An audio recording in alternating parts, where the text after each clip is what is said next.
And now, Death Valley Days.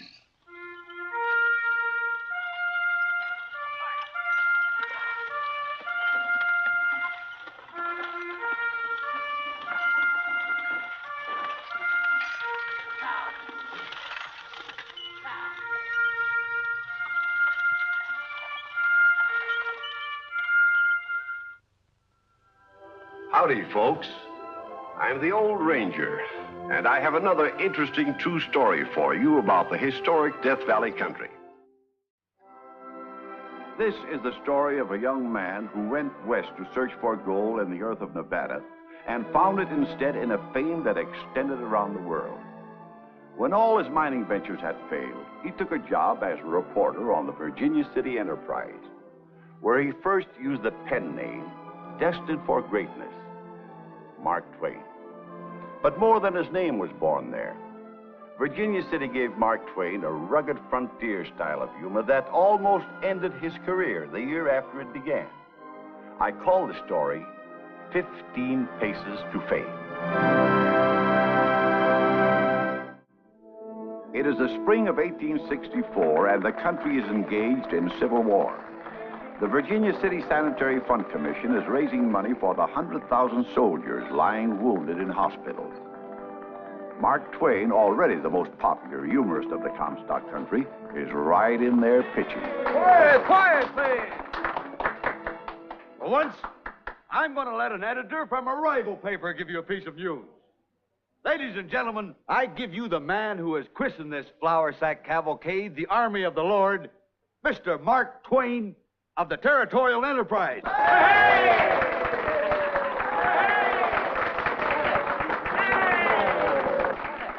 Thank you, Tom Fitch of the Virginia Daily Union. Friends, I got a powerful lot of words inside of me. You sure have, Mark. Lots of them you can't use here. But I'm going to save them for my column in the Enterprise.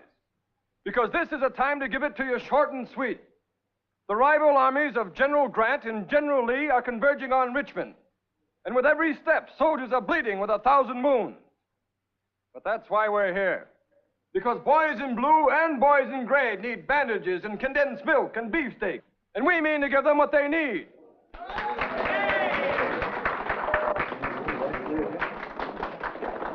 This handsome young Southerner, Mr. Rennell Gridley, had to carry this sack through the streets of Austin because he lost an election bet. When he got through, he put it up for auction, and the town paid $3,500 for it.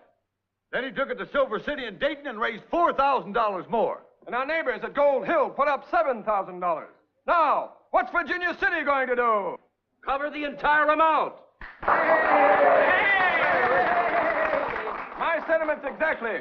Now, who'll make the first bid? 25. 30, 65. 7. Wait a minute. Let's have one at a time. The staff of the Territorial Enterprise bids $150. Sold to the Enterprise for $150. Who'll buy next? The employees of the Daily Union bid $300. Sold to the Union for $300. He's trying to show us up. Papa, it was Gans who made that bid. I know his voice. I'm proud of your lad, but I'm going to outdo him. I bid $500. Sold to Tom Cochran for $500. All right. Who'll make the next bid? Speak up, the next bid. Hello, Gene. Mr. Cochran. Gans, I heard your bid. I guess we showed up the Enterprise, huh? I'm going over there to give Mark Twain a news item as soon as this is over. You mean you'd actually give news to a paper that's our bitter rival? Better keep an eye on her, Gantz. Could be she just wants an excuse to talk to Mark Twain. Oh, Papa. Why would you want to talk to that big liar? Liar? Well, isn't he? Writing silly hoaxes about a petrified man that never existed and a terrible massacre that never happened. He was being funny. Funniest stuff I ever read in my life. I guess a mere cub reporter doesn't cut any ice around here. If you're talking about this cub, he just happens to be the man I love. Well, that's more like it.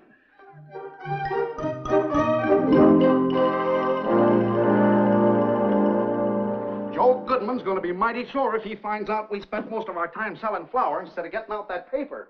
I haven't it. If Goodman doesn't get back here and take his job off my neck, my brains are going to blow out.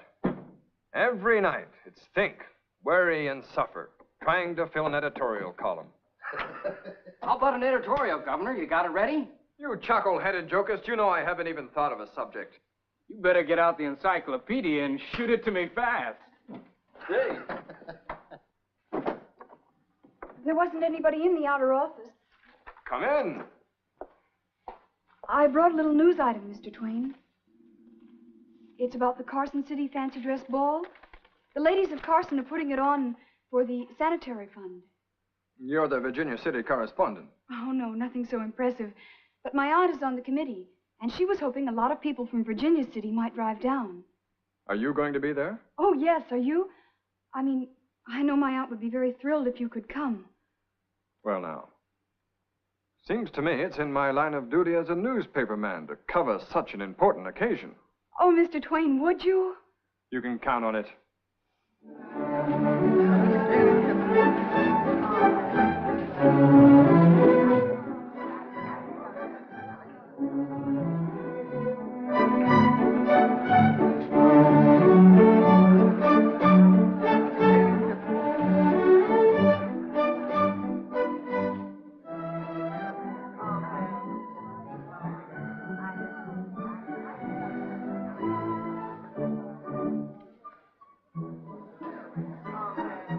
Darling, you're the most beautiful girl at the ball.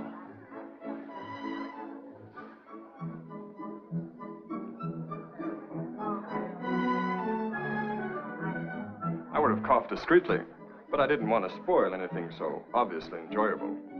I hope you won't write it up in your column. You won't find a word under my byline. Mr. Twain, there's something I've been dying to know. How did you come to choose your pen name? That goes back to the days when I was a pilot on the Mississippi River. It's a lead man's call. All through the night you can hear him shout, "Mark Twain! Mark Twain!" What does it mean? 2 fathom. It was always a pleasant sound for a pilot to hear on a dark night. It meant safe waters. I like the sound of it. So rich and strong. When my boss sent me down here to Carson to cover the meetings of the legislature, I figured if I was going to be such a high muck-a-muck, I'd better have a name people could remember. I'll always remember it. Come on, Gene, let's dance.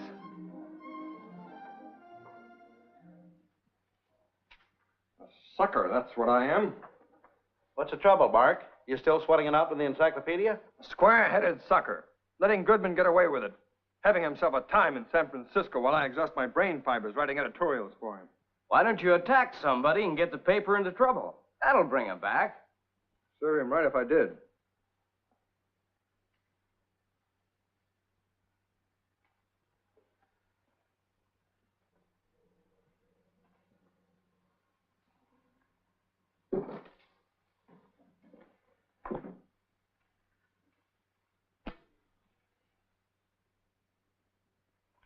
Now I have reached into my string.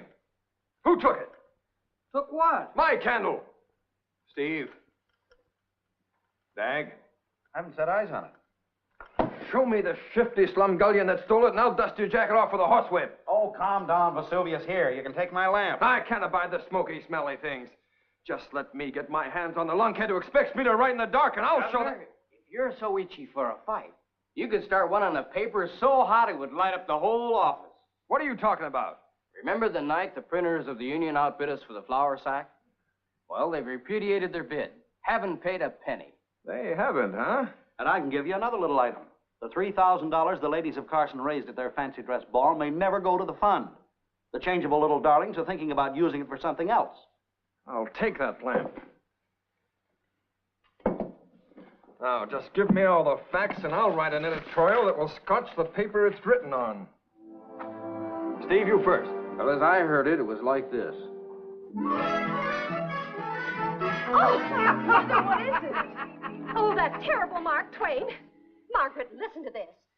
It is stated that the money raised at the sanitary fancy dress ball recently held in Carson has been diverted from its legitimate course and is to be sent to a miscegenation society somewhere in the East. Oh! Tom Cochran, I want you to go out and horsewhip that man. Let me see that paper. Well, the man's joking. He says right here that this is a hoax. But not all hoax, he says, for an effort is being made to divert those funds from their proper course. I'll take it up with my committee. We'll send a letter to the paper, and we'll get this impossible Mark Twain fired. Mr. Laird, have you seen today's Enterprise? No. What's our rival up to now? Listen to this. How is it the union overbid us for the flour, and now we are told, has repudiated the bid? We would like to know about this matter if we may make so free. Who dared write that? Mark Twain. Who else? Well, this time he's gone too far.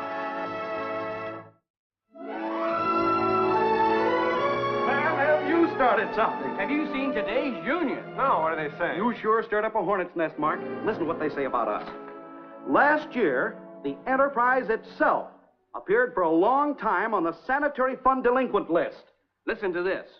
Now they're accusing us of delinquency with a string of despicable stuff, knotted so full of lies that there was not left a space sufficient for the smallest thread of truth. Never before have we found an opponent who conveyed in every word such a groveling disregard for truth, decency, and courtesy as to seem to court the distinction of being understood as a vulgar liar.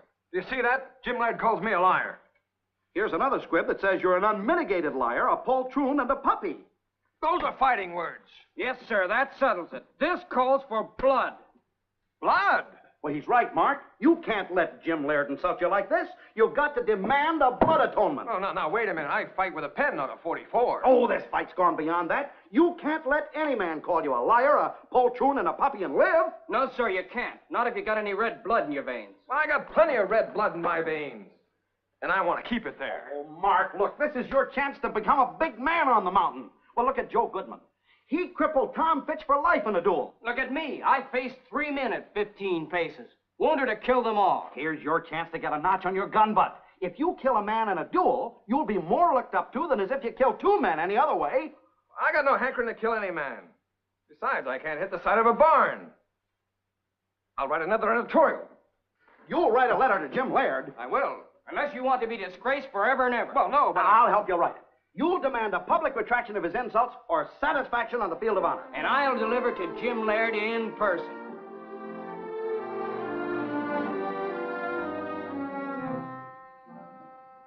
It's funny we haven't heard from Laird. He won't fight me. After that letter you wrote? You wrote. He'd have to be bloodless as a fish to let that pass.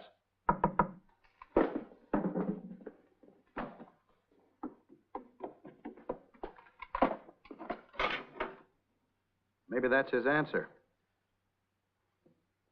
I hope not. Here you are, Mark. Messenger just brought it from the Union. Well, go ahead, read it.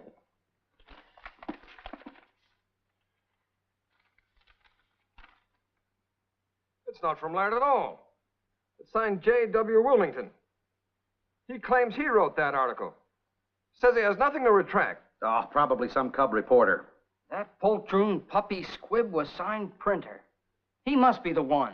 Well, it's a sure thing Laird wrote the other one. Of course he did. Furthermore, he's responsible for both of them. You're right. He's the editor. Look, we're not fooling around with any cub. We want the top man. Right.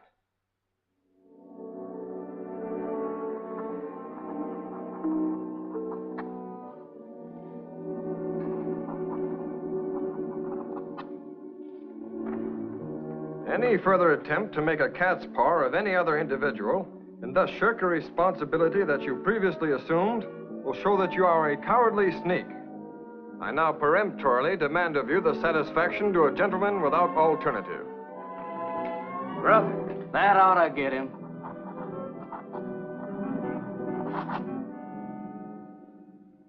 I've sent for you, Gans, because I have a favor to ask. Anything at all I can do, Mrs. Cochran. I know you're very loyal to your newspaper and to Mr. Laird. Yes, ma'am. Gans, I have a letter I want you to take to him. A letter? Yes, and I want you to put it into his hands personally. Oh, it's something he'll be very glad to publish. Well, Gans, I didn't know you were here. I asked him to come on a little personal matter. I'll be glad to give Mr. Laird the letter, Mrs. Cochran. Oh, Mother, not the letter from the committee. Why not? We've sent it to the Enterprise and had no response. Now, I intend to see that it's published in the Union. I'll get it for you, Gans. And I expect you to keep your promise. Gans, you mustn't. Mr. Twain is in enough trouble already with this feud between the papers. Just why are you so concerned about him? Because I'm sure it's all a misunderstanding. He was only joking. Then he's carried his joke pretty far. The day he challenged Mr. Laird to a duel. Oh, no. Is Mr. Laird going to accept? Well, if he won't, I know a half a dozen men on the Union who will, including me. I just hope I'm the one that gets a chance at him. Gans, you can't have a duel with Mark Twain. You're a terrific shot. You might kill him. That's a general idea. You hot-headed fool. I'm a fool, all right, imagining you were in love with me. But that's a mistake I won't make again. If you're so mad about Mark Twain, go get yourself engaged to him. Maybe you'll have the pleasure of burying him. I know Mr. Laird will publish the letter and make something dreadful of it. He already has. One of my men got it right off the press. The Enterprise libel of the ladies of Carson. Oh, Mr. Twain, even though you meant it as a joke, couldn't you just apologize before it causes any more trouble? As it happens, I wrote the chairman of the committee an apology yesterday. But I can't print a public apology just now. You see, challenges have already passed between me and Mr. Laird. I know. I had a fight with my fiancé over it, and he broke our engagement.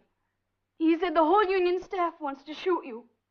If I've done violence to your love life, I deserve to be shot. Mr. Twain, please don't have a duel with Gans. I'm awfully mad at him, but I'm terribly in love with him. Don't you worry. I don't intend to fight your Gans or anybody except Jim Laird. And just between us, I'm counting on keeping that fight on paper. Hey, Steve, I got an answer from Laird.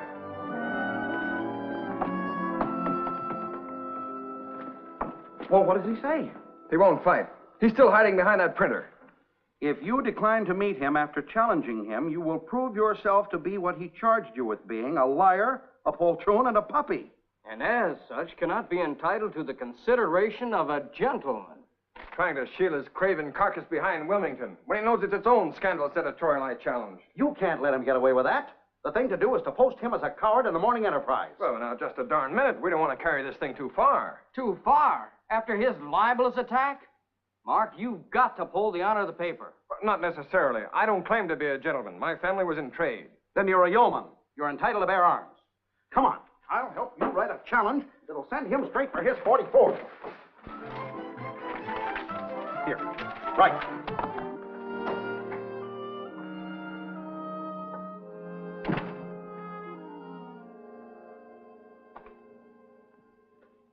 Mark Twain has denounced me as an abject coward in this morning's Enterprise. I'm going to have to fight or leave the country. Tom, I'll sell you my 1/3 interest in the Union for half its value on credit if you'll assume responsibility for my article and fight Mark Twain. Well, can I buy you out and then apologize to Mark? My partners won't stand for it. Somebody's got to fight him or it'll ruin the paper. Mark and I are personal friends. I decline to shorten his young and beautiful life. And I know he wouldn't want to be guilty of my taking off. Now, I'll buy into your paper, Jim, but I decline to buy into your fight. Oh, yeah.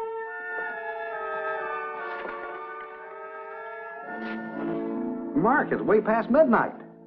May as well give up, Dag. Looks like there isn't going to be any duel. And a darn good thing, considering that new law they just passed against it. Oh, they'll never enforce that in this territory. Mark, it's here. From Laird? Oh, go ahead, man. Open it.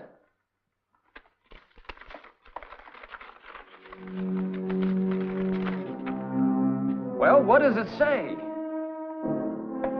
He's accepting my challenge. He'll meet me at sunrise. Borrowed this from a farmer down the road. Make a good practice target. Now, just figure that this rail is Laird. He's about that skinny. and aim at the squash. If there's any intellectual difference between it and Laird's head, it's in favor of the squash.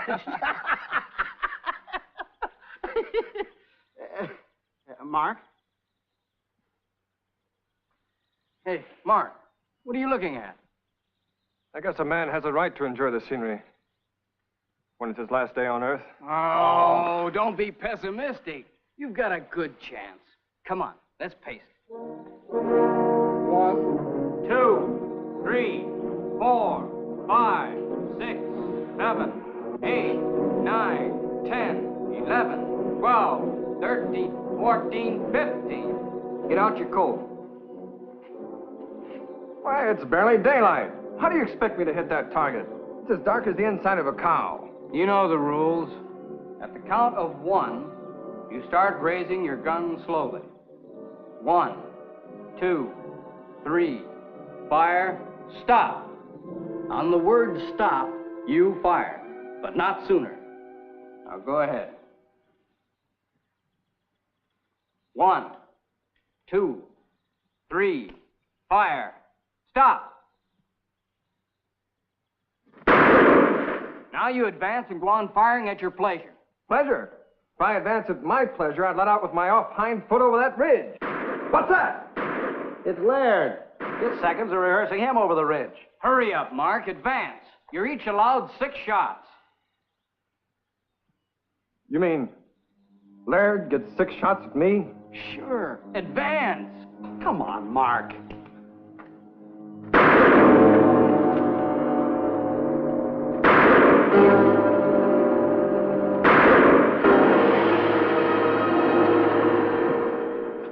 Well, you didn't hit the squash. Didn't hit the rail either. What about the barn door? Oh. No, there's not a bullet hole in it. Not even a nick. I'm a dead man. I promise you one thing, Mark. If worse comes to worse, we'll give you a fine obituary. Give me the gun. So what's the idea? A mud hen.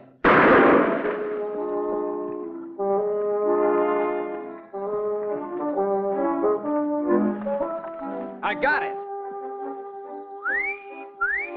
Here, Mark, take the gun. Here comes Laird in seconds. Who shot the head off that mud hen? My man, Mark Twain.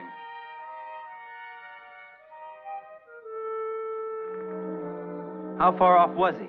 Oh, about 30 paces. Yeah? Can he do that often? Every time. He could do it from twice that far. We'll be back later.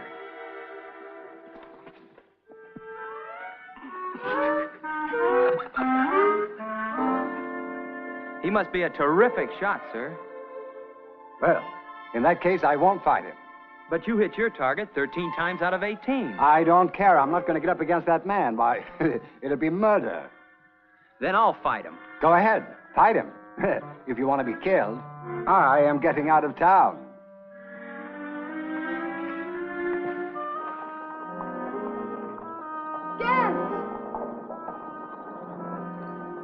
Thank heaven I found you. What did you come here for? To save Mark Twain? I came to save you. Although I can't imagine why. You're almost as stupid as I am for being madly in love with you. Well, Mark, now that your expert shooting ended the duel, how do you feel? Like I've been drinking 100-yard red eye and been drugged through a hole as big as nothing. But mighty glad to be alive. Sir, a message came to the office from the governor. Governor, it's the new law prohibiting dueling. He said Judge Smith's got a warrant out for your arrest. Smith? He's the one I wrote that comical article about, isn't he? Yes, sir. And he's going to make an example out of you. The governor suggests that if you don't want to spend 2 years in the state prison, you better get across that state line before the warrant catches up with you. You know, I just think I'd better take the governor's suggestion.